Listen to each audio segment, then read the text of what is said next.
Alright, so here's the situation. I came out here yesterday morning to deliver our telehandler to this farm.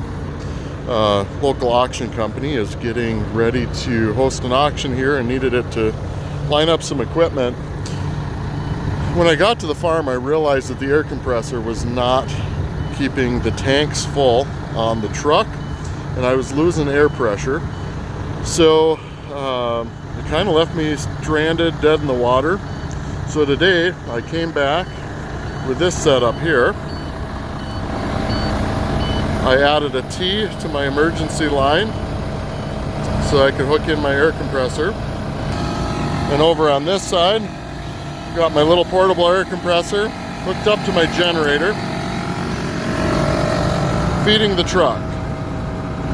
I think this is gonna fall into the category, it's not dumb if it works. We're not done yet, so I don't know if it works. So here we are in the truck.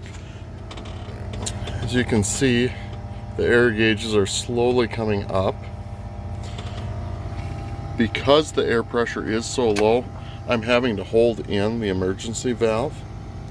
Otherwise, if I let it off, you can hear it just starts leaking out, bypassing, because it's trying to dump air on the backside. So I'm going to hold this button in until we get enough air pressure there where it will stay in on its own.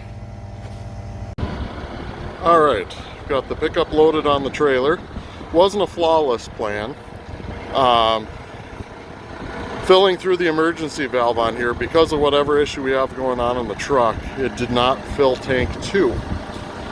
Tank 2 is what will kick in the PTO. So I had to pull the PTO line off here, use the air compressor to pressurize that in order to run the hydraulics for the dovetail to get the truck loaded. But good to go. Get it to the shop and figure out what's going on.